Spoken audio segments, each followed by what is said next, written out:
नमस्कार. सावित्रीबाई फुले पुणे विद्यापीठाच्या SPPU एज्युटेक foundation तर्फे सुरू करण्यात आलेल्या शोध नवीन वाटांचा या मालिकेमध्ये मी वैभवी पिंगळे तुमचं सगळ्यांचं स्वागत करते. आपण सगळ्यांनीच इंडस्ट्री 4.0 हा शब्द नक्कीच ऐकलेला असेल. तर आजचा आपला पॉडकास्टचा विषय हा इंडस्ट्री 4.0 त्यामधील करिअरच्या संधी आणि आव्हाने हा आहे. यावरती आपल्याबरोबर चर्चा करायला आलेले आहेत डॉक्टर भूषण केळकर सर. यांनी IIT पवई मधून BTech केलेला आहे. आर्टिफिशियल इंटेलिजन्स मध्ये सरांची PhD डॉक्टरेट झालेली आहे. तर आपण वेळ न दवडता सरांकडून जाणून घेऊयात की artificial intelligence, robotics, automation, industry 4.0 म्हणजे नक्की काय, त्याचा आपल्या करिअरशी काय संबंध आहे का नाहीये. धन्यवाद सर, आज तुम्ही आमच्याबरोबर संवाद साधायला इथे आलात. तर सर, सुरुवात आपण पहिल्यांदा तुमच्याच करिअर पासून करूयात की टेक्नॉलॉजिकल ॲडव्हान्समेंट मध्ये तुम्हाला आवड कशी निर्माण झाली. तर मी जवळजवळ 30 वर्षापूर्वी आर्टिफिशियल इंटेलिजन्स मध्ये PhD केलं आणि त्याच्या आधी माझं तू सांगितलंस तसं की केमिकल इंजिनिअरिंग मध्ये IIT बॉम्बे मध्ये शिक्षण झालं आणि त्याचं एक नॅचरल एक्सटेन्शन होतं की प्रोसेस कंट्रोल हा एक महत्त्वाचा भाग केमिकल इंजिनिअरिंग मध्ये आहे. तर त्या प्रोसेस कंट्रोलमध्ये आर्टिफिशियल इंटेलिजन्स किंवा मॉडेल बेस्ड कंट्रोल कसं आणता येईल याच्याबद्दलचं न्यूरल नेट्सवर आधारित काम होतं आणि तेव्हापासून ह्या AIच्या विषयाकडे मी वळलो. आणि AI त्याच्यानंतर खूपच वेगाने पुढे आलेलं आहे, विशेषतः 2014 पासून. आणि त्याची वेगवेगळी कारणं आहेत, त्याच्या आपण खोलात जायला नको कारण ती बरीच तांत्रिक आहेत. परंतु ज्या वेळेला मी PhD केलं त्यावेळेला AI मध्ये काम करणारी फार कमी लोक होती. इनफॅक्ट त्या काळाला AI विंटर असंच म्हणतात, म्हणजे तिथं फार काही ऍक्टिव्हिटी नव्हती. आणि याची परत तांत्रिक कारणं आहेत की मॉडेल्स जी होती ती खूप स्ट्रॉंग नव्हती. पण जेफ्री हिंटन ज्यांनी आता गुगलमधनं काही महिन्यापूर्वी राजीनामा दिला आणि कारण त्याला AI ची भीती वाटते की AI मुळे जगावर काही निगेटिव्ह परिणाम होतील आणि त्याचा काय म्हणू एक प्रकारचा प्रणेता उद्गाता तो आहे असं. तर त्यामुळे 2014 म्हणजे आता 10 वर्ष होऊन गेली. 10 वर्षापासून कृत्रिम बुद्धिमत्ता किंवा AI हे खूपच वेगाने पुढे आलेलं आहे. तर एक 30 वर्षापूर्वीपर्यंत AIचा लिमिटेड उपयोग होता. फार तर मी म्हणेन इंजिनिअरिंग किंवा काही प्रमाणात मेडिसिन किंवा ह्याच्यामध्ये. पण आता आपल्या सगळ्याच श्रोत्यांना माहिती आहे आणि ते बहुतेक वापरत असतील, म्हणजे ChatGPT आणि आता DeepSeek आणि आता Grok 3. तर मी तर म्हणतो की आपले जे श्रोते आहेत त्यांच्या बाबतीमध्ये होणार असं आहे की त्यांचं सगळं शिक्षण हे BC मध्ये होणार आहे, म्हणजे बिफोर ChatGPT च्या काळामध्ये त्यांचं शिक्षण झालंय. आणि त्यांचं करिअर ज्याच्यासाठी आपण आज भेटतो ते होणार आहे AD मध्ये आफ्टर DeepSeek. आणि त्यामुळे BC to AD असा त्यांचा करिअरचा प्रवास असणार आहे. आणि त्यामुळे शिक्षण कुठल्या तरी एका वेगळ्या पर्स्पेक्टिव्ह मध्ये झालेलं आहे आणि ऍक्च्युअल काम जे करायचं आहे करिअरच्या साठी ते वेगळ्या. ह्याचं कारण की इंडस्ट्री 4.0 असेल. तर इंडस्ट्री 4.0चा हा माझाही प्रवास ऑर्गॅनिक झालेला आहे, असा ठरवून झालेला नाहीये, पण तो खूप वेगाने या पुढच्या काळामध्ये बदलेल हे एकदम नक्की आहे. सर, पुढचा प्रश्न असा की इंडस्ट्री 4.0 बद्दल लोकांनी ऐकलेलं आहे, पण काही समजही आहेत आणि गैरसमजही आहेत. तर ती इंडस्ट्री 4.0 म्हणजे नक्की काय, म्हणजे ती कॉन्सेप्ट आहे, ती प्रॅक्टिकल आहे, ती टेक्नॉलॉजी आहे का अजून काही आहे, तर याच्याबद्दल तुम्ही थोडं सांगाल का? सर, इंडस्ट्री 4.0 म्हणजे चौथी औद्योगिक क्रांती. त्यामुळे ही एक प्रकारची इंडस्ट्रियल रिव्होल्यूशन आहे, एक फेज आहे त्याची, त्याचं एक आवर्तन आहे असं म्हणूया आपण. तर इंडस्ट्रियल रिव्होल्यूशन 4 ही ज्या अर्थी आहे त्या अर्थी इंडस्ट्रियल रिव्होल्यूशन 1 to 3 झालंय आपल्याला सहज ताडता येतं. इंडस्ट्रियल रिव्होल्यूशन पहिलं म्हणजे की जेव्हा जेम्स वॉटनी स्टीम इंजिन काढलं. दुसरं म्हणजे की ज्याच्यामध्ये मेकॅनायझेशन झालं, इलेक्ट्रिकल एनर्जी वापरली गेली आणि हे साधारण 100 वर्षानंतर घडलं. त्याच्यानंतर इंडस्ट्री 3.0 म्हणजे ज्याच्यामध्ये आपण आता जे गृहीत धरतो की इलेक्ट्रॉनिक्स, टीव्ही असेल, माईक, सगळंच म्हणजे. तर ही जी रिव्होल्युशन झाली 1969 मध्ये झाली, ती इंडस्ट्रियल रिव्होल्युशन थर्ड. आणि या ज्या पहिल्या 3 इंडस्ट्रियल रिव्होल्युशन झाल्या त्याच्यामध्ये साधारण 100 वर्षाचं अंतर प्रत्येक आवर्तनामध्ये होतं. आणि इंडस्ट्रियल रिव्होल्युशन 4, इंडस्ट्री 4, I4 असं ज्याला म्हणतात, ते 2011 ते 13च्या काळामध्ये झालं. त्यामुळे खूप महत्वाचा फरक म्हणजे की पहिल्या 2 आवर्तनांच्या मध्ये असणारा कालखंड हा 100 वर्षाचा आहे आणि त्याच्यानंतर 3ऱ्या आणि 4थ्यामध्ये असणारा तो कालखंड 40 वर्षाचा आहे. इनफॅक्ट इंडस्ट्री 5.0 ऑलरेडी आलेला आहे आणि बऱ्याचशा लोकांना इंडस्ट्री 4.0 हे माहिती नाहीये. एक्झॅक्टली. आम्ही अनेक ठिकाणी जिथे या विषयावर बोलतो, विशेषतः AI किंवा इंडस्ट्री 4.0, तिथं जेव्हा विचारतो तेव्हा फार फार तर अगदी डोक्यावरून पाणी मला आठवतंय, म्हणजे 10% लोकांना हा शब्द माहिती असतो. तर इंडस्ट्री 4.0 येऊन आता 1 दशक होऊन गेलं. इंडस्ट्री 5 भारतामध्ये सेट होऊन 2 वर्ष होऊन गेली आणि आपल्याकडच्या विद्यार्थ्यांना किंवा काही वेळेला बहुतांश वेळेला शिक्षकांना हे माहिती नाहीये. आणि ह्याचे सगळ्यात स्टार्क उदाहरण मला जेव्हा जाणवलं ते म्हणजे 2019 मध्ये, म्हणजे 7 वर्षापूर्वी मी पुस्तक लिहिलं एक, इंडस्ट्री 4.0 नव्या युगाची ओळख या नावाने. ते त्या विषयावरचं मराठीतलं पहिलं आणि त्याच्यानंतर अच्युत गोडबोलेंचं दुसरं पुस्तक आहे. तर इंडस्ट्री 4.0 याच्यामध्ये त्याच्यासाठी प्रस्तावनेसाठी मी माशेलकर सरांना रिक्वेस्ट केली आणि त्यांनी मला बोलवून घेतलं आणि त्यांनी सांगितलं की हा विषय खूप महत्वाचा आहे. इनफॅक्ट हे भारतीय अन्य भाषांमध्ये भाषांतरित व्हावं अशी मी रेकमेंडेशन PMO ला देतोय. आणि त्यांनी प्रस्तावना तर दिलीच. त्यावेळेला त्यांनी जे सांगितलं ते मला अजूनही धक्कादायक वाटतं. ते म्हणले की मी बरेच वेळा चीनला कामानिमित्त जात असतो. चीनमध्ये 6वी, 7वी, 8वी, 9वी, 10वीच्या मुलांना इंडस्ट्री 4.0 आणि AI याची 15 का 16 टेक्स्ट बुक्स आहेत. बापरे.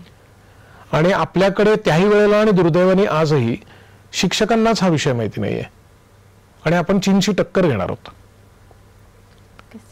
तर आर्थिक महासत्ता किंवा कुठलीही प्रगतीच्या वाटेवर असणारा भारत असं म्हटलं तर त्याच्यामध्ये जी डेमोग्राफिक डिव्हिडंड आहे त्या लोकांना इंडस्ट्री 4.0 माहिती नसणं हे घातकच आहे. नक्कीच. आणि त्यामुळे मला विशेषतः SPPU आणि तुझे सुद्धा आभार याच्यासाठी मानायचे की यामुळे आपण निदान काही लोकांपर्यंत इंडस्ट्री 4.0 पोहोचवू शकणार आहोत. तर इंडस्ट्री 4 आहे काय तर ही 4थी औद्योगिक क्रांती आणि ती एक तंत्रज्ञान नाहीये, ते तंत्रज्ञानाचा समुच्चय आहे, कॉन्फ्लुएन्स ऑफ टेक्नॉलॉजीज. मग त्याच्यामध्ये रोबोटिक्स येतं, AI येतं, 3D प्रिंटिंग येतं, बिग डेटा येतं, क्लाउड येतं किंवा सायबर सिक्युरिटी येतं, म्हणजे ब्लॉकचेन वगैरे या सगळ्या गोष्टी. या सगळ्या अन्य 8 तंत्रज्ञानांना बांधून ठेवणारा भाग म्हणजे AI. तर याचं कुठलंही कॉम्बिनेशन म्हटलं की ते इंडस्ट्री 4.0 असा त्याचा सामान्य भाषेमध्ये अर्थ होईल. अच्छा सर, आता तुम्ही ज्या औद्योगिक क्रांतींबद्दल म्हणालात तर त्या प्रत्येक औद्योगिक क्रांतीने आपल्या व्यावहारिक जीवनात आणि वैयक्तिक जीवनात काही ना काहीतरी बदल आणलेले आहेत. की ऑफिसला गेल्यावरती आधी सगळं लिहून काम व्हायचं, मग कम्प्युटर आले, मग फॅक्स मशीन्स आले, प्रिंटर्स आले वगैरे वगैरे. हे व्यावहारिक जीवनात झालेले बदल. वैयक्तिक जीवनात घरात मिक्सर आले, ग्राइंडर आला, मायक्रोवेव्ह आला, असं सगळ्या ज्या गोष्टी झाल्या. तसं इंडस्ट्री 4.0 मुळे आपल्या व्यावहारिक जीवनात म्हणजे नोकरी, व्यवसाय ह्याच्यामध्ये आणि वैयक्तिक जीवनात मध्ये काय बदल होतील असं तुम्हाला वाटतं? बदल होतील पेक्षा काय बदल झालेत हे आपण बोलूया. ओके. इनफॅक्ट एका प्रख्यात टीव्ही चॅनलच्या मुलाखतीमध्ये मागच्या वर्षी तिथली जी अँकर होती तिने मला विचारलं की आपण AIचं किंवा या इंडस्ट्री 4.0चं स्वागत कसं करायचं. आणि तेव्हा मी तिला म्हटलं होतं की जी व्यक्ती म्हणजे जो पाहुणा हा दाराच्या बाहेर बेल वाजवत नाहीये, जो ऑलरेडी आपल्या स्वयंपाकघरात आलेला आहे, त्याचं आपण स्वागत कसं करणार आहोत. त्यामुळे ह्याच्यामुळे काय बदल होतील हा प्रश्न आता इतिहासात जमा आहे. काय बदल झालेत. इनफॅक्ट मला खात्री आहे की जे लोक हा कार्यक्रम बघतायत, ऐकतायत, त्यांनी ऑलरेडी ChatGPT वापरलंय. नक्कीच. किंबहुना ते खूप वेळा ते वापरतायत, विद्यार्थी दशेमध्ये तर खूप. तर त्यामुळे ते आहे. किंवा आपण घरी काहीतरी सहज म्हणून बोललो किंवा मला आज थाई करी खायची आहे, तर आपल्याला संध्याकाळपर्यंत व्हॉट्सअपवर, ईमेलवर बरीच कुपनं येत असतात. आणि याचं कारण की कोणीतरी ऐकतंय, भिंतीला पण कान असतात असं आपण म्हणतो. तर हे सगळं जे होत आहे ते AI किंवा इंडस्ट्री 4.0 ऑलरेडी आपल्या जीवनात आलेलं आहे. अच्छा. तर त्यामुळे त्याचं आपल्याला स्वागत करणे किंवा त्याच्याशी त्यांनी काय फरक होतील, बदल होतील, हे आय थिंक हा प्रश्न थोडासा इतिहासात गेलेला आहे. ते ऑलरेडी आलंय. आता प्रश्न असा आहे की त्याला आपण कोप कसं करणार, त्याच्याशी जुळवून कसं घेणार, आणि मुख्य म्हणजे माझं आग्रह राहील की त्याच्यावर स्वार कसं होणार. नुसतं जुळवून घेणं यापेक्षा त्याचा वापर आपल्यासाठी करणं, मानवी जीवनासाठी करणं, आणि इव्हन वैयक्तिक पातळीवर करिअर डेव्हलप करण्यासाठी करणं, हे कसं करायचं हा कळीचा मुद्दा आहे. तर त्यामुळे मला असं वाटतं की इंडस्ट्री 4 किंवा कृत्रिम बुद्धिमत्ता, आर्टिफिशियल इंटेलिजन्स हे ऑलरेडी इम्पॅक्ट करतच आहे. इनफॅक्ट माझ्या प्रेझेंटेशन्समध्ये, आणि ते मी जगभर देत असतो, त्याच्यामध्ये माझा खुला चॅलेंज असतो की तुम्ही नुसतं इंजिनिअरिंग, मेडिकल ही फील्ड सोडून द्या, कला, विज्ञान किंवा मानवीय शाखेच्या अनेक गोष्टी, म्हणजे मग त्याच्यामध्ये सायकोलॉजी आलं, इकॉनॉमिक्स आलं, सोशॉलॉजी आलं, लॉ, असं कुठलंही फील्ड घ्या की ज्याच्यामध्ये एआयचा वापर नाही असं शोधायला गेला तर नाही सापडणार तुम्हाला. इनफॅक्ट त्याच्यामध्ये भारतामध्ये सुद्धा स्टार्टअप्स आहेत. अच्छा. आणि they are एम्प्लॉईंग people, they are generating wealth and they are creating products.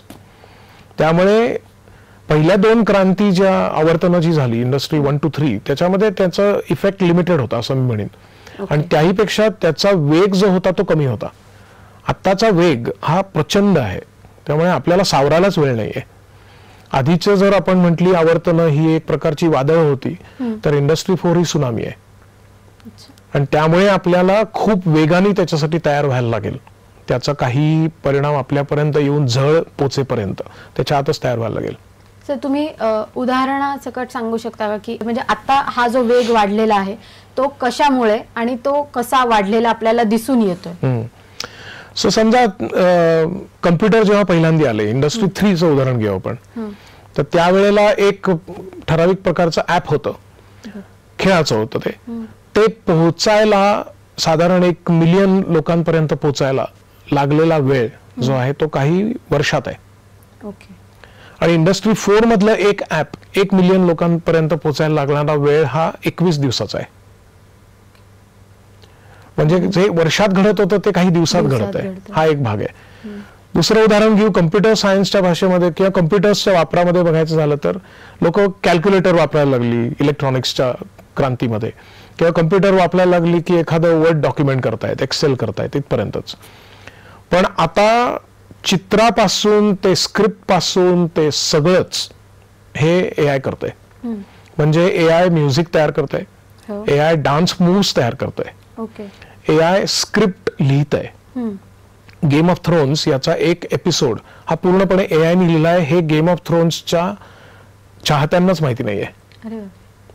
म्हणजे मी बरेच वेळा गमतीने आणि थोडं दुःखाने पण म्हणतो की समजा उद्या असं झालं की प्रभात रोडवर पुण्यामध्ये जो पुलंचा निवासस्थान होतं, तिथे समजा मी गेलो आणि तिथनं 4 कागद उचलले जुने दिसणारे आणि म्हटलं की हे पुलंचं अप्रकाशित साहित्य आहे, तर ते लोकांना खरं वाटेल, पण ते प्रिंटेड असेल एआय ने. कारण एआय ला पुलं कसे लिहायचे हे पुरेसं जर आपण फीड केलं तर एआय ला कळणार आहे. ओके. तर साहित्य निर्मितीपासून ते राग, नृत्य, संगीत सगळं ऑलरेडी एआय करतंय.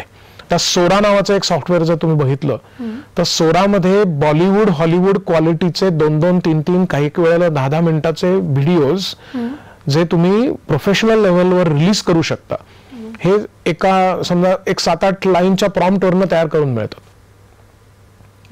ही गोष्ट आधीच्या औद्योगिक क्रांतींच्या आवर्तनामध्ये झालेली नाही. बरोबर. की जी गोष्ट 2 वर्षामध्ये होते त्याला 20-20 वर्ष लागत होती पूर्वी. म्हणून हा जो वेग आहे आणि त्याची जी व्याप्ती आहे, त्या व्याप्तीबद्दल बोलायचं झालं तर हे का वेगळं हे मी सांगतोय की भारत देशामध्ये की जो सपोजेडली आपण काय प्रगतिशील आणि विकसनशील वगैरे असं काही वर्षापूर्वीपर्यंत तरी नक्की होतं, या देशामध्ये जेवढे टूथब्रश विकले जातात त्याच्यापेक्षा जास्ती टेलिफोन म्हणजे मोबाईल विकले जातात. आणि म्हणून जीपे किंवा भीम ऍप किंवा युपीआय इन जनरल ह्याची व्याप्ती भारताने लीड केली आहे. आणि ती नुसती आपण त्याच्यात पुढे नाही होत, त्याच्यामुळे आता पॅरिसमध्ये आयफेल टॉवरच्या खाली युपीआय वापरलं जातं. साऊथ अमेरिकेमध्ये आणि ईस्टर्न एशियामध्ये ते वापरलं जातं. त्यामुळे ह्याचा वेग पण जास्त आहे आणि याची व्याप्ती पण जास्त आहे. हे असताना आपण आधीच्या क्रांतींमध्ये काय झालं ह्याच्यावरनं जर अंदाज घेतला तर तो स्टॉक मार्केट सारखा होईल. स्टॉक मार्केटमध्ये खाली स्टॅट्युटरी वॉर्निंग असते की आधीचा परफॉर्मन्स वरनं तुम्ही तुमच्या जोखमीवर पैसे गुंतवा. नक्कीच. तर त्यामुळे आपल्याला हे दिसतंय की आपल्याला खूपच या तंत्रज्ञानाचा इफेक्ट जाणवणार आहे. सर, आता हे ऑलरेडी आपल्या आयुष्याचा अविभाज्य घटक झालेलं आहे. सगळ्यात महत्त्वाचं म्हणजे आपल्या विद्यार्थ्यांसाठी त्यांच्या शिक्षणाचाही तुम्ही म्हणाला तसं अनफॉर्च्युनेटली ते बिफोर चॅट जीपीटीचं शिक्षणवाले आहेत पण आफ्टर डीपसेक वाले आहेत. तर शिक्षणाचा घटक म्हणून आर्टिफिशियल इंटेलिजन्स किंवा कृत्रिम बुद्धिमत्ता हे कसं इंटिग्रेट करता येईल आपल्याला शिक्षण पद्धतीमध्ये, याबद्दल तुमचं काय म्हणणं आहे? मुळामध्ये की हा जो बदल घडतो आहे त्याचं अजून एक मी उदाहरण देतो आणि then will come to your question. की डिलॉइट नावाची जी कन्सल्टिंग कंपनी आहे त्यांनी असं सांगितलेलं आहे की 3 वर्षापूर्वी असं सांगितलं की दर 5 वर्षांनी जे काही तुमचं नॉलेज आहे त्याचं हाफ लाईफ असेल. 5 वर्षांनी तुम्ही जे आत्ता शिकलात एकदम ताजं नवीन म्हणून ते 5 वर्षानंतर निम्म इफेक्टिव्ह असेल. पुढच्या 5 वर्षामध्ये त्याच्या निम्म म्हणजे एकूणातल्या 25% असेल अँड सो ऑन. आत्ताचा रिपोर्ट असं सांगतो की तो कालखंड आता 1.5 वर्षावर आलाय. समजा मी आज एक कम्प्लिटली नवीन काहीतरी भाषा शिकलो, काहीतरी तंत्रज्ञान शिकलो, तर ते प्रॅक्टिकली 5 ते 6 वर्षामध्ये रद्दबातल झालेलं असेल. अच्छा. आणि याचा स्पष्ट अर्थ असा आहे की तंत्रज्ञानाचा आणि इंडस्ट्री 4.0 किंवा कृत्रिम बुद्धिमत्तेचा वापर आत्ताच्या शिक्षणामध्ये आवश्यक आहे. सुदैवाने तो बऱ्याच ठिकाणी घडतोय. फॉर एक्झाम्पल खान अकॅडमी म्हणून एक खूप वेल नोन प्लॅटफॉर्म आहे. अमेरिकेमध्ये सगळी लोक K-12 मुलं जी आहेत, मुलं मुली ते वापरतात. आता त्याच्यामध्ये एक पर्सनलाइज बॉट आहे की जो तुम्ही कसे शिकता हे समजून उमजून तुम्हाला शिकवतो. जणू काही पर्सनल ट्युटर आहे. ओके. म्हणजे खाजगी शिकवणी आहे, चकटफू. अच्छा. आणि शिकवणार खान अकॅडमीचाच कॉन्टेंट, पण तुला जसा शिकवेल त्यापेक्षा वेगळा चॅटबॉट मला शिकवेल. याचं कारण माझी शिकण्याची पद्धत वेगळी, तुझी शिकण्याची पद्धत वेगळी. आणि हे AI करेल. अच्छा. आता जर हे झालं तर शिक्षण क्षेत्रामध्ये आमूलाग्र बदल दोन्ही साईडनी घडतील, विद्यार्थी आणि शिक्षक. इनफॅक्ट मी जेव्हा जेव्हा शिक्षकांच्या बरोबर बोलतो त्यावेळेला मी त्यांना सांगतो की थोड्याच दिवसामध्ये वर्गामध्ये मुलं हात वर करून विचारणार आहेत की तुम्ही जे आम्हाला सगळं PPT दाखवताय ते आम्हाला उपलब्ध आहे घरी. आम्ही कॉलेजमध्ये युनिव्हर्सिटीमध्ये येण्याचं कारण काय?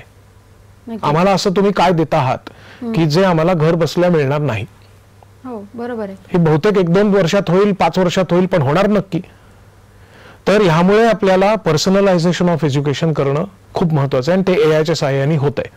आता त्याचं मराठीकरण पण होत आहे. आपण या आठवड्यामध्ये मराठी दिन पण साजरा करतोय आणि तसंच अभिजात भाषा दर्जा मिळाल्यानंतरचं हे पहिलं आहे.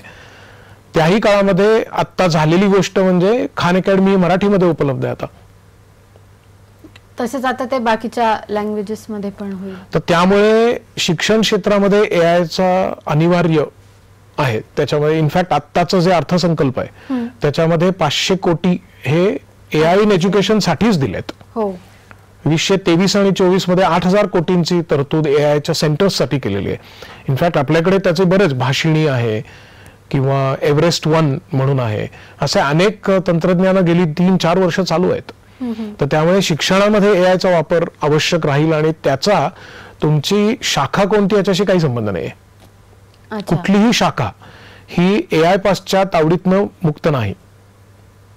म्हणजे इवन चित्र आपण म्हटलं, स्कल्प्टिंग, शिल्पकला म्हटलं तर याच्यामध्ये सुद्धा AI आहे. इनफॅक्ट 2023-24 मधले जो फोटोग्राफीचा सगळ्यात बेस्ट अवॉर्ड मिळालं ते ज्याला मिळालं म्हणजे काही लाखांच्या मधनं जो photograph was considered best, Sony award त्याला म्हणतात. It's like Nobel prize in photography.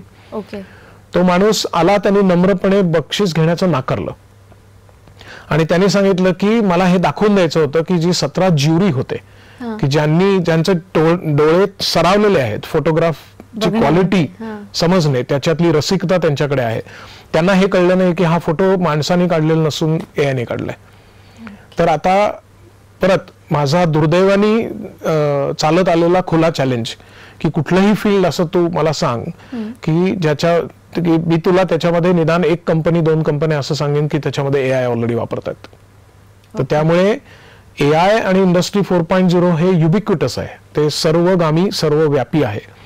आणि त्यामुळे कुठलंच फील्ड असं नाहीये की ज्याच्यामध्ये आपल्याला AIच्या शिवाय शिकवता येईल आणि शिकता येईल असं नाहीच आहे.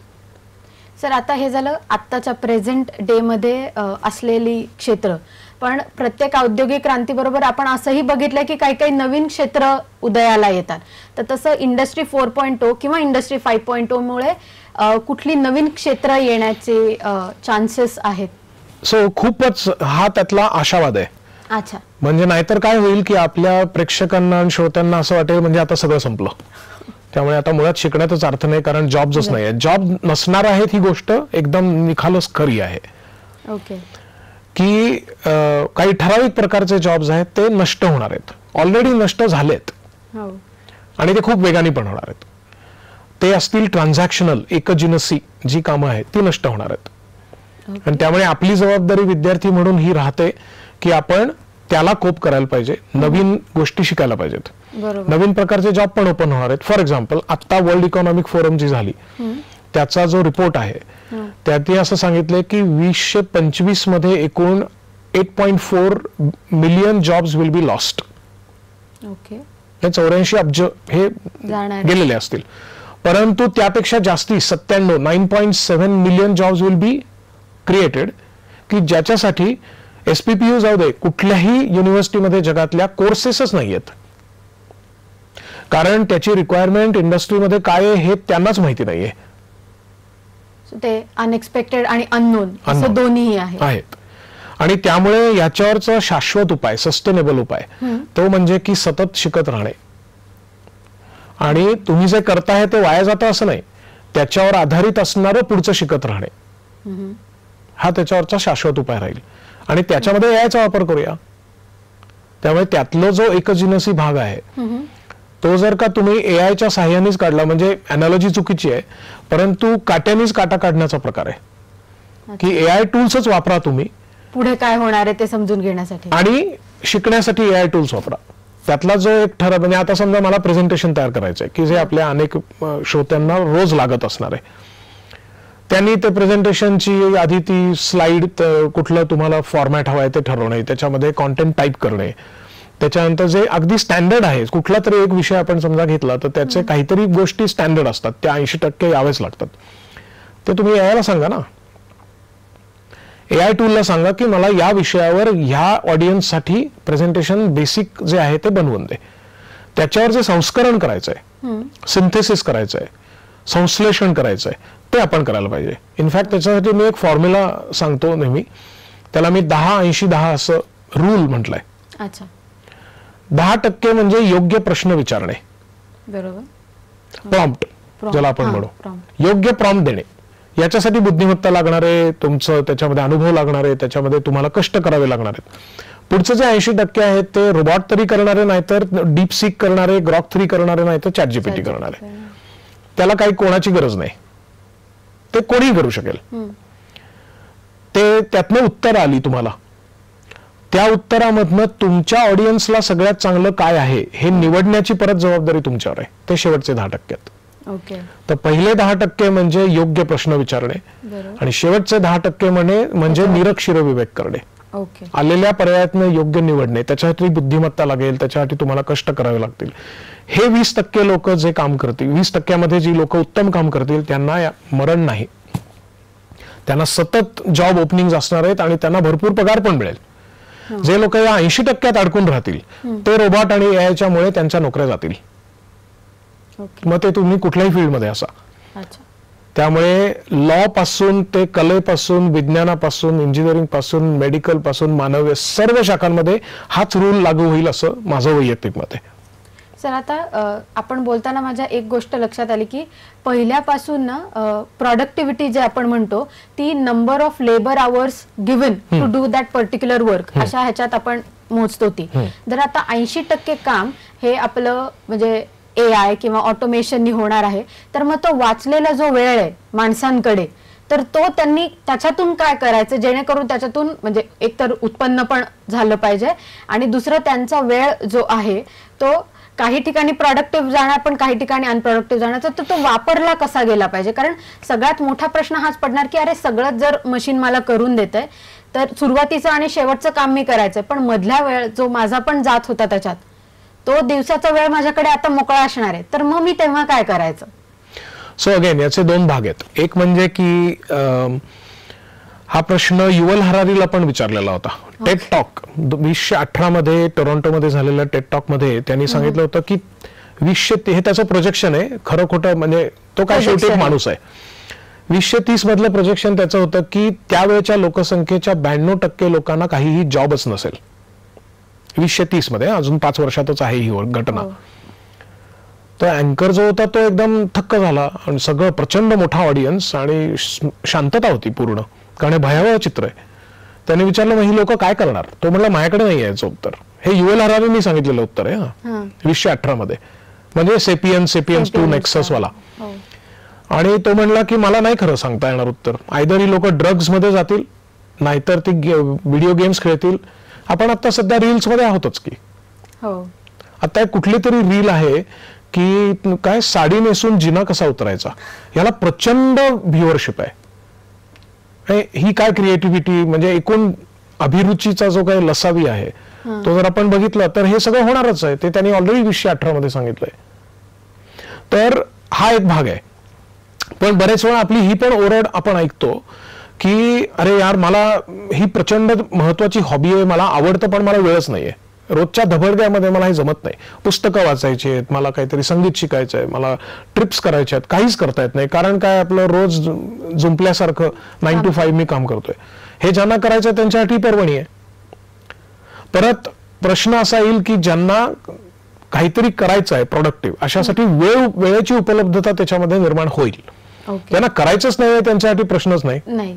बरोबर. तर त्यामुळे रुटीन काम कमी होणे, ह्याच्यामुळे जर तुम्हाला अधिक वेळ मिळाला आणि तुम्ही त्याचा सदुपयोग केलात तर AI will be a big बून टू यू. म्हणजे वर्क लाईफ बॅलन्स जे आपण म्हणतो तो एक फ्युचर ऑफ जॉब्स मध्ये खूप मोठा कंपोनंट होता. सर, आपल्याला जेव्हा कंपन्या नोकरी देतात तेव्हा एक रुटीन किंवा एक वेळ ठरलेली असते, पण आता जर जवळजवळ 80% काम हे AI-च्या माध्यमातून होणार, तर आता समज आपण 8 तास काम करतोय किंवा 12 तास काम करतोय, त्यातला अर्धा वेळ हा जर AI काम करतोय आणि अर्धाच वेळ आपण करतोय, तर मग ते पण नंबर ऑफ वर्किंग आवर्स पण कमी होणार. मग त्याचा इम्पॅक्ट कंपन्या त्याच्याकडे कसा बघतायत किंवा ह्याच्यावरती काही अनालिसिस किंवा ह्याच्यावरती काही म्हणणं आहे? सो कंपन्यांचं याच्यावर साधं म्हणणं असेल, शेवटी कंपनी कुठल्या प्रिन्सिपलवर काम करते की त्यांना प्रॉफिट होतोय का नाही. बरोबर. त्यांचा ह्याच्याशी ऍक्च्युली काही देणं घेणं नाही की तुम्ही किती वेळ ऑफिसमध्ये होतात. इव्हन कोविडमध्ये तर हे विशेष करून घडलं, वर्क फ्रॉम होम. सो त्यामुळे त्यांना जर का अपेक्षित काम करून मिळतंय तर ते तुम्ही इन ऍब्सेन्शिया करताय का कंपनीत येऊन करताय याच्याशी त्यांना काही फार मतलब नसेल. काम होतंय का नाही. बरोबर. आणि जर का ते काम होत असेल तर ह्याच्यामध्ये वर्क लाईफ बॅलन्स तुम्ही साधून जर करणार असाल, इनफॅक्ट एक रियालिटी आहे. आपण पुण्यामध्ये हा इंटरव्ह्यू घेतोय. पुण्यामधलं, जगामधलं, पुण्याचं स्थान ट्रॅफिकमध्ये नंबर 1 आहे, बिंग निगेटिव्ह. जर का तुमचे असंख्य एम्प्लॉईज हे ट्रॅफिकमध्ये दर दिवशी 2 तास अडकतायत, डोकं त्यांचं चिडलेल्या अवस्थेमध्ये आहे, त्यांची प्रोडक्टिव्हिटी, तर why would you want them to be angry in the office? हा पण एक भाग आहे ना. त्यांनी तुमच्या प्रोडक्टिव्हिटीवर काही जर परिणाम होणार नसेल तर यू वुडंट बॉदर. हे प्रायव्हेट सेक्टरचं सांगतोय आम्ही. आणि त्यामुळे प्रत्येक ठिकाणी याचा आग्रह धरला जाईल असं नाही. आता काही कंपन्या कम टू ऑफिस अशी त्यांची मुवमेंट आहे, पण त्याचं कारण की त्यांना अपेक्षित प्रोडक्टिव्हिटी नाहीये हे आहे. याचा AI-शी नाहीये संबंध. ओके. तर त्यामुळे तंत्रज्ञानाच्या मुळे तुमची जर प्रोडक्टिव्हिटी इफेक्टिव्हली वाढणार असेल तर यामुळे प्रायव्हेट सेक्टरला काहीच इश्यू येणार नाही. सर, त्याच्याशीच निगडित पुढचा प्रश्न, पण थोडासा पर्सनलाइज लेवलवरती, की ही टेक्नॉलॉजी जसं आपण म्हणलो की ती आता 21 दिवसात बदलते, तर रोज जे बदलतंय तर त्याच्यासाठी स्वतःला अपडेटेड कसं ठेवावं? सो अपडेटेड ठेवण्याचे सगळ्यात सिंपल मार्ग जे आता आपल्या सगळ्यांना उपलब्ध आहेत आणि जे मी नक्की करतो आहे ते म्हणजे की MOOCs ज्याला आपण म्हणतो, मॅसिव्हली ओपन ऑनलाईन कोर्सेस. त्याचे अनेक प्लॅटफॉर्म्स आहेत. स्वतः SPPUचा स्वतःचा प्लॅटफॉर्म आहे किंवा राज्य आणि राष्ट्र स्तरावर आहेच. तर म्हणजे व्यास चॅनल आहे किंवा असं बरेच आहेत, किंवा कोर्सेरा आहे, EDX आहे, युडेमी आहे, काही पेड आहेत काही अनपेड आहेत. तर तुमच्या आवडीच्या स्लॅश तुमच्या उपयुक्ततेच्या अशा गोष्टींच्या मध्ये माझा आग्रह सर्व मुलामुलींना आणि फॅकल्टीला असतो की किमान एक कोर्स हा एका सेमिस्टरला आपण करायचा. ओके, सिंपल आहे. आणि जर कोर्सेरा, EDX, आयव्हर्सिटी, फ्युचर लर्न हे जर 4 फ्री प्लॅटफॉर्म्स आपण गृहीत धरले, बाकीचे मी सांगत नाहीये, बरेच आहेत पण ते पेड आहेत म्हणून मी सांगत नाहीये, हे 4 धरले तर आपल्याला 17,000 मधनं निवडायचे. 17,000 कोर्सेस आर अवेलेबल, त्याच्यातनं एका सेमिस्टरला. म्हणजे मी काही फार भयंकर काहीतरी मागतोय असं नाहीये, एवढं करायचंय. एवढं जरी केलं तरी तुमचं समजा 3-4 वर्षाची डिग्री, आता आपण जी डिग्री NEP 2020 मध्ये आहे त्याच्यानुसार म्हटलं तर तुमच्याकडे 8 सर्टिफिकेट्स असतील किमान, की जी तुम्हाला तुमच्या प्रोफेशनला उपयुक्त आहेत किंवा पूरक आहेत. तुम्हाला डिग्री तर मिळणारच आहे, पण त्याबरोबर ही 8 सर्टिफिकेट्स असतील. आणि ह्याचे काय फायदे होतात हे जर मी तुला सांगायला लागलो होता तर आपण 2 दिवस ह्याच्यावरच बोलत बसू. अनेक मुला-मुलींना जॉब मिळालेले आहेत, स्कॉलरशिप मिळालेली आहे, इंटर्नशिप मिळालेली आहे, त्यांनी त्यांचा बिझनेस सुरू केलेला आहे, आणि देशात आणि परदेशात सुद्धा असे फायदे झालेले आहेत. त्यामुळे हे करायला कोणीच बंदी घातली नाहीये. बरोबर, याला ना पैशाची गरज आहे, ना तुम्हाला इंटरनेट बँडविड्थची काही इश्यू आहे. कारण मी म्हटलं तसं की टूथब्रशच्या ऐवजी मोबाईलवर तुम्हाला हे करता येतं. खान अकॅडमी किंवा कोर्सेरा इज अन ॲप नाव. तर प्रश्न ह्याचा नाहीये, प्रश्न येऊन भिडेल तुम्हाला करायचं आहे का. ओके, रिसोर्सेस हा प्रश्न आता उरलेला नाहीये. रिसोर्सेस अबंडंटली आहेत, प्रचंड उपलब्ध आहेत, आणि ते आपल्याला करावं लागेल. एक. आणि दुसरं की सध्याचं सगळं हायरिंग हे नॉलेजपेक्षा स्किलवर आहे. तुम्हाला काय ऍक्च्युली ऑन ग्राउंड करता येतं हे तुमच्या डिग्रीच्या पेक्षा खूप खूप महत्वाचं होत चाललंय. आणि ह्याची बरीच कारणं आहेत. इंडस्ट्री 4.0 हे तर आहेच, पण ज्या तऱ्हेने इंडस्ट्रीज बदलते आहे, गव्हर्नमेंट बदलत आहे, ज्याला गिग इकॉनॉमी म्हणतात, की प्रोजेक्ट बेस्ड.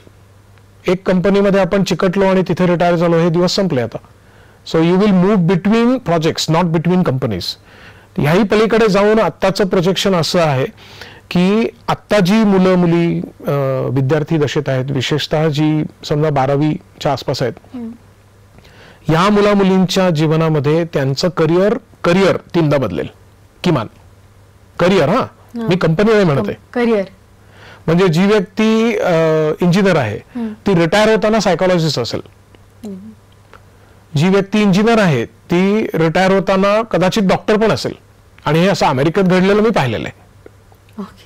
जी व्यक्ती आता समजा लॉ मध्ये आहे ती कुठल्या तरी कला क्षेत्रामध्ये रिटायर होऊ शकेल, एटसेट्रा.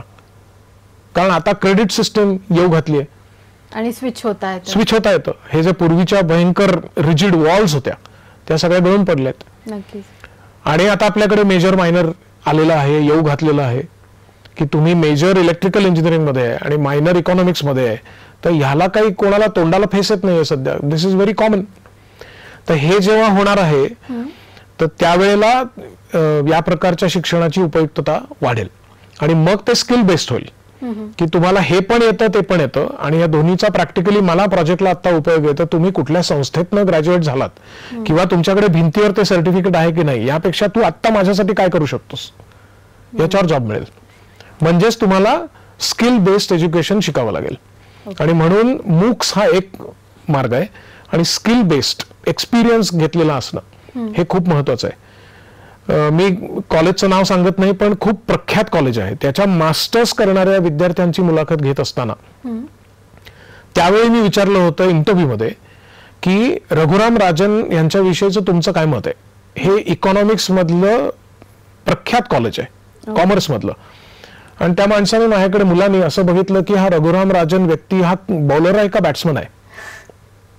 अरे बापरे. किंवा चेक भरणे किंवा डिमांड ड्राफ्ट करणे ही प्रोसेस कशी होते याचं प्रॅक्टिकल नॉलेज 0. पण झालेले आहेत CA फाउंडेशन, MCOM, असं हे कॉमर्स मधलं उदाहरण देतोय. असे इंजिनिअरिंग मध्ये पण आहेत, सर्व क्षेत्रात आहेत. तर ज्यांना प्रॅक्टिकली काही करता येणार नाही परंतु थिअरॉटिकल डिग्री असेल, अशा लोकांच्यासाठी इंडस्ट्रीमध्ये जागा यापुढे कमी कमी होत जातील. नुसतं by legacy of your knowledge it will not work. तर ह्या दोन गोष्टी माझ्या आग्रहपूर्वक आहेत. एक म्हणजे स्किल्स वाढवणे आणि दुसरं म्हणजे की तरी सुद्धा ऍडिशनल कोर्सेस करत राहणे. म्हणजे गणितामध्ये ज्याला नेसेसरी बट नॉट सफिशियंट अशी संज्ञा म्हणतात, की हे आवश्यक आहे पण पुरेसं नाही. तर डिग्री ही तुम्हाला आवश्यक आहे पण पुरेशी नाही याचा सतत जाणीव ठेवणे आणि त्याच्यावरचा सिंपल उपाय, एकदम प्रॅक्टिकल उपाय, 17,000 कोर्सेस मधनं एक कोर्स एका सेमेस्टरला तुम्हाला आवडेल तो. So this is very simple. Sir आता आपण जे बोलत होतो त्याच्यावरून माझ्या एक लक्षात आलं की आता ह्या इंटरडिसिप्लिनरी विषयांमुळे किंवा ज्या वॉल्स आपण तोडलेल्या आहेत, जी खूप चांगली गोष्ट आहे, पण त्याच्यामुळे एक गोष्ट होताना दिसते की स्पेशलायझेशन किंवा एक्सपर्ट्स, की आपल्याला ह्या विषयात ना हे एक्सपर्ट आहे असं मिळणं कमी होईल का? कारण मिक्स होत आहे सगळं, की बाबा हा विषय आहे ना तर ह्या विषयातली ही व्यक्ती किंवा ह्या विषयातली हे स्पेशलायझेशन हे कमी होईल का? सो स्पेशलायझेशन डेफिनेटली लागत राहील. अच्छा, त्याच्यात प्रश्नच नाहीये. फक्त ते टेम्पोरल असेल. या वेळेपुरतं हे स्पेशलायझेशन मला पाहिजे. म्हणजे परत शिकण्याची गती आपल्याला वाढवायला लागेल. इनफॅक्ट त्यासाठी मी अजून एक स्पेसिफिक कोर्स सांगून ठेवतो. तो फ्री कोर्स आहे. ओके. त्याचं नावच लर्निंग हाऊ टू लर्न असं आहे. Okay. Learning how to learn याचा अर्थ मेटा लर्निंग. लर्निंगच कसं करायचं हे शिकणे. आणि म्हणून ते सर्व शाखांना लागू आहे आणि सर्व वयांना आणि लिंगांना लागू आहे. सर्व टप्प्यांवर लागू आहे. In fact learning how to learn हे मी ज्यांना जिथे सांगतो ते कॉर्पोरेट्स असतात आणि तिथं त्याचा वापर विद्यार्थ्यांपेक्षा जास्ती केला जातो. Because they understand. हा, लाईफ लॉंग लर्निंग. तर त्यामुळे आपल्याला हा भाग डेफिनेटली लक्षात ठेवायला लागेल. आणि continuous learning is the principle that we will have to adopt. त्याच्यात काही शंकाच नाही. ओके सर, शेवटच्या प्रश्नाकडे येते की आता तुम्ही जसं म्हणालात की आफ्टर डीपसेक हे सगळे लोक करिअर करणार आहेत, तर आफ्टर डीपसेक करिअर करणाऱ्या विद्यार्थ्यांसाठी किंवा प्रोफेशनलसाठी तुमचा मोलाचा सल्ला काय असेल? मोलाचा आहे की नाही त्यांनी ठरवावं. पण एक सिंपल उदाहरण देतो आणि मग त्याच्यानंतर त्यांच्या लक्षात येईल. गमतीचं उदाहरण आहे की 2024 ह्याच्यामध्ये सगळ्यात जास्ती वापर चॅट जीपीटीचा कधी झाला हे जर आपण विचारलं, बघितलं, तर त्याचं उत्तर आहे 14 फेब्रुवारी 2024, व्हॅलेंटाईन्स डे. अच्छा. आणि याचं कारण की सर्व मुलांनी, बहुतेक मुलींनी सुद्धा चॅट जीपीटीला सांगितलं की ही मला आवडते, हिच्यासाठी मला प्रेमपत्र लिहून दे. हा सगळ्यात जास्ती झालेला वापर आहे चॅट जीपीटीचा. ओके. तर गोष्ट अशी आहे की त्या एका मुलीला 67 पत्र आली, प्रेमपत्र.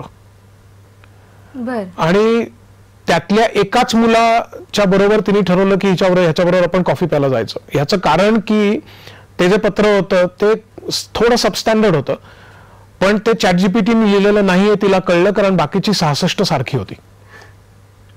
Okay. So this is what जर का मुलाचं म्हणत असशील तर तो हा सल्ला आहे की चॅट जीपीटी वापराच, कारण त्याला कोणी थांबू शकत नाही. पण चॅट जीपीटीने तुमच्या प्रेमपत्र दिल्यानंतर त्या प्रेमपत्रावर त्या मुलीच्यासाठी तुम्हाला खरंच काय वाटतं याचं संस्करण जर तुम्ही केलं नाहीत तर you will not get selected. Okay. हा त्यातला मुलाचा सल्ला आहे. हे नोकरी आणि छोकरी दोन्हीसाठी योग्य आहे. तर त्यामुळे मुलाचा सल्ला म्हणजे कंटिन्युअस लर्निंग आहे आणि त्याच्यावर सतत आपला विचार होत असणे. आणि ज्याला मळल्या वाटेने जाणारी मेंढरं म्हणतो आपण, की ठराविक करिक्युलम आहे तेवढं फॉलो केलं, सबमिशन्स केले, पास झालं, सर्टिफिकेट भिंतीवर लावलं, this is not going to cut it. So this is true for शिक्षक आणि विद्यार्थी दोन्ही दृष्टीने. आणि त्यासाठी शिक्षकांच्यासाठी सुद्धा they need to really understand and be interested in आपण हे का शिकवतो आहोत. त्याचं एक फेमस वाक्य आहे की if you want to teach physics to Ramu you have to know physics, but more than that you have to know Ramu. तर कारण की हे आपण एका विद्यापीठाच्या साठी करतो, शिक्षकांच्यासाठी माझी कळकळीची विनंती आहे की because you want to know Ramu हा पार्ट आपल्याला करावा लागेल आणि तिथे कदाचित एआयला यायला वेळ लागेल. सो हा जो काय सल्ला म्हणत असशील तर तो दोन्ही साईडला आहे, on both sides of the table, विद्यार्थी आणि शिक्षक. ओके, धन्यवाद सर. आज तुमच्या बरोबर संवाद साधून आम्हाला खूप नवीन नवीन गोष्टी कळाल्या आणि आमच्यापैकी सगळेच जण जे जे चॅट जीपीटी वापरतात ते आता आम्ही कॉन्शियसली हे वापरू याची मला खात्री आहे. धन्यवाद. धन्यवाद.